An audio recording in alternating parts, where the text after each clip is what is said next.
Good morning students. Welcome to Mount Shitra Z School Surat. In this video we will have a quick introduction to Scratch interface. In 3rd and 4th standard you have already learned what is Scratch, how to use Scratch, how to write script in Scratch. But this video will help you out what you know already, and those who are new to Scratch will have complete introduction to Scratch interface. So let's start with some basic elements.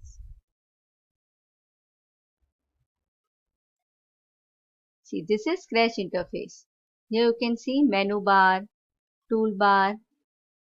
Then in toolbar you can see all these buttons. You can see block palette. You can see stage, that is white area, that is called stage. This cat-like image is called sprite.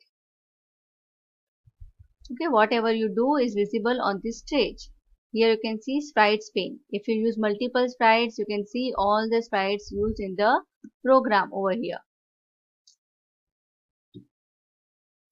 You can see backdrop pane also. So here you can, from here you can change the background of the stage. Then this is script area. So you can drag and drop your blocks in script area to write program. Okay, you can see block palette. Here you can see different blocks: motion block, event block, looks block. So whatever block you select, all the scripts related to that block will be here in block palette.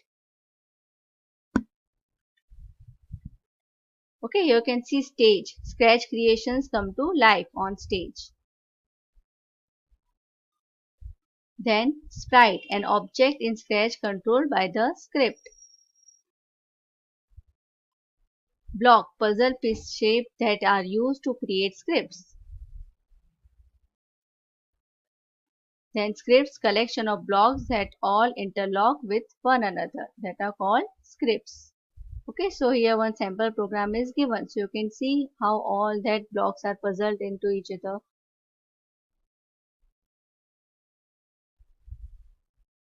Okay, here you can see event block, then motion block, then sound block, then looks block.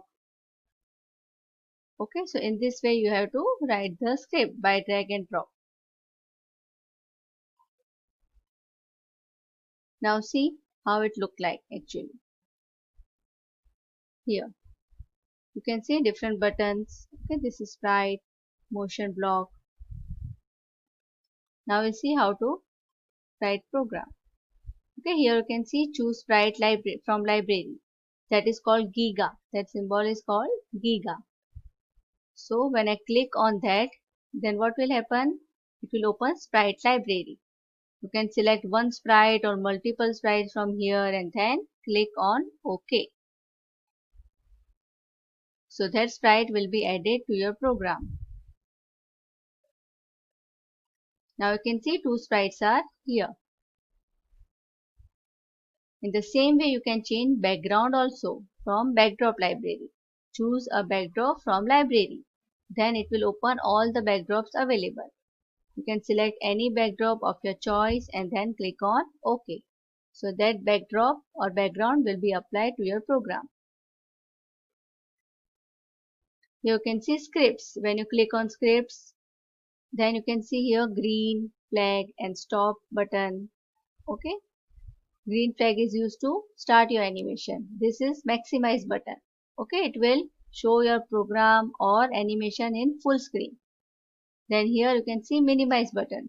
So it will again make the screen in actual size.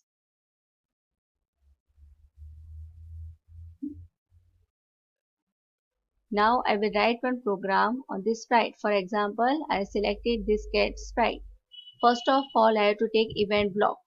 Okay, I am taking event block when green flag is clicked. Okay, so I will drag and drop that event block from block palette to script area. You can see other event blocks also. You can use any one of them. So this is the event block. Then I will click on motion block. From here I am selecting move 10 steps. You can change number of steps also. So when I click on green flag, sprite will move 10 steps. You see here I am clicking on green flag, so sprite is moving 10 steps ahead.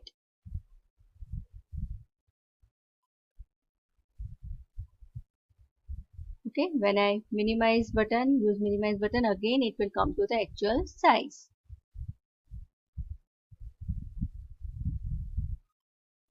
So in this way you can write the program. So event block is compulsory. You can click on green flag also to start your animation. And when you want to stop your animation, you can click on stop button.